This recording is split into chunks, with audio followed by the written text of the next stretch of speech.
Hey again, everybody. This is Ed with another episode of Call Me Mr. Broadstreet. This time I'm just reflecting on viewing the virtual fest for Beatles fans from Chicago. I viewed it on Sunday, so basically Sunday, August 13th, as I'm taping this. I'm taping this a little bit afterwards, a day afterwards, really. So, yeah, it was kind of nice to see. It's good to see the same folks, at least virtually. I can't wait to go in February. I'll be going February in person for those that don't already know. So I'm really looking forward to it. And, before I get into some of the memories and everything, thank you all to the new subscribers. Thank you for your support. I really appreciate it. To everybody watching this, also, if you could please give a thumbs up, like, and subscribe. It's really been helping the channel out and helping the channel to grow. And that's, I want to reach as many people as I possibly can. So it's a lot of fun. So let's get into some, some notes that I took. Now, these may not be in the exact best order here, but it started off, so I was viewing the virtual event, which I'm glad they run. For anybody who may be listening in from the fest itself, keep doing the virtual events as well as obviously the in-person. I really enjoy being able to get there, and it allows a lot of people to see at least the main stage, if nothing else. Events, you never know. You never know, what people's circumstances are. So the first part I got to see Billy J Kramer looks great, by the way. I mean, he's going to be 80 in about a week or so from now. He looks really good. He looks really good shape. He was in pretty good voice. I think it was nice to see him up. Just performing, jamming, sharing some memories of the Beatles. He played one of the songs he played. "The Girl Can't Help It." That's from the same movie of the same name. "Girl Can't Help It" from, I believe, 1956, if I'm not mistaken. So it was just nice for him to kind of pull that little chestnut out, and he's jamming on the acoustic guitar. So again, I can't I just can't say enough. I think that was really happy, really good to see him up there.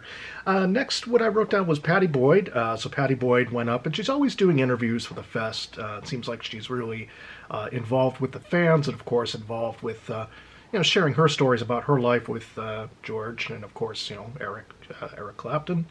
One great story she relayed, which I made sure to write a couple quick notes about. The last time seeing George before he passed, it was really bittersweet for obvious reasons. And funny thing is, she relays something along the lines of, they're going through the garden, having a nice time, having a little bit of tea, and he was looking through, and there was this little crack in the in the ground. And this little crack in the ground, this little crack in the concrete, these flowers are just kind of shooting up through the ground, these little flowers. And he just, turns to her, looks down and says, "Oh, look at those flowers shivering." She goes, only he could think of something like that, growing between the cracks of cement. And then she kind of knew, obviously, somehow on some level, this was the last time they were going to see each other. So again, I mean, very incredibly bittersweet. I think she relayed something about it being about maybe a year before his passing, maybe a few months before. She wasn't sure if he knew exactly if things were terminal for him. What else, I wanted to just say was one of the other things, Joey Molland. I'm telling you, this guy has some energy. Joey Molland at, 70-something, 75, 76? Has some pretty good energy up there doing, Badfinger and stuff like that. Doing the songs, of course, that are best known by Badfinger. He tells one funny story that he was at a party hosted by Dick Clark of American Bandstand fame. So, they're hosting the party, and of course, Chuck Berry is there. And, basically Joey is a huge fan of Chuck Berry's, and, big influence on a lot of people, of course. And literally rubbed elbows. He made a motion like rubbed elbows, like literally, Dick Clark says something to Chuck about, "Oh yeah, Joey from Badfinger." Chuck, "Oh yeah, literally rubbing elbows is the joke, That was, that was just kind of cool, kind of a cool little story to hear. Also, I didn't realize that Joey actually recorded in Prince's studio and club, so he never got to meet him. Apparently, that's what he says, but he got to record at Paisley Park, the studio in Minneapolis, and got to play in one of the clubs in Minneapolis. So that's kind of an interesting story. That would have made an interesting record had Prince produced something, or if they actually got to meet. I remember Joey saying something about along the lines of, "Well, he thinks Prince might have been looking through like the glass window, looking down from the producer's area, down into the studio." So that was, that was just really, really nice, And then Terry Hammert was the MC, of course, and she's talking about the Lord Nelson hotel in Liverpool. One of the funny things she noted down was the hotel in Liverpool. It's not the best area. It's an area where, I guess sailors hang out, and there's certain, shall we say, transactions that tend to happen. I'm not going to say too much more, but I think if you're picking up what I'm laying down, and she certainly told it in a way where it probably went over the little kids' heads in the audience for obvious reasons. But she joked around that there was an offer for someone offered her a place to stay of someone that she was kind of mentoring, I guess.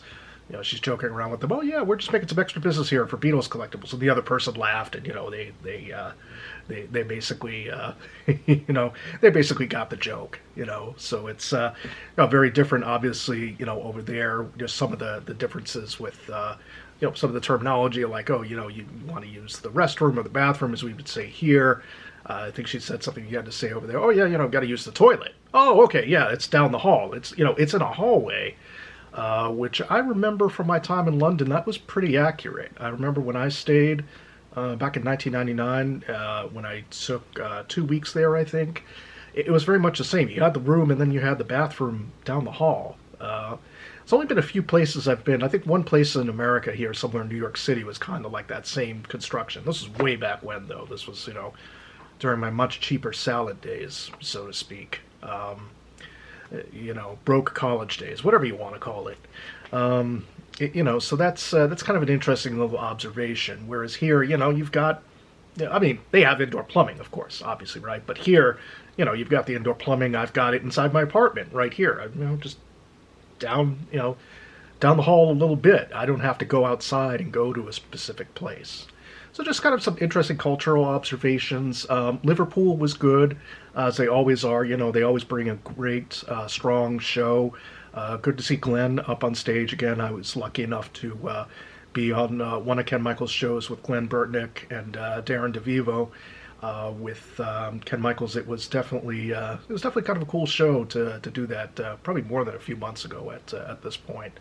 I'm blanking right now. I'm trying to remember what the exact topic was. I'll have to go back and look it up anyways. But, it's just kind of cool to catch up virtually with some folks. I'm really looking forward to, like I said, going in person. I think it's going to be a lot of fun at the hotel, at the TWA Hotel in New York, approximately 6 months from now. So look out for maybe a few videos of me prepping for the trip. And, I'm going to definitely try to bring some items. I'm hoping to do maybe at least a collector's panel. If nothing else, I'd like to show off some of the stuff I've collected in person, live in front of people. So that's it. Like I said, I enjoyed the fest. I can't wait to go in person. I hope everybody had a good time. Again, if you're all enjoying the content, just make sure to give a thumbs up, like, and subscribe to keep helping out the channel. Thank you so much for listening, and I'll see everybody in the next video. Bye.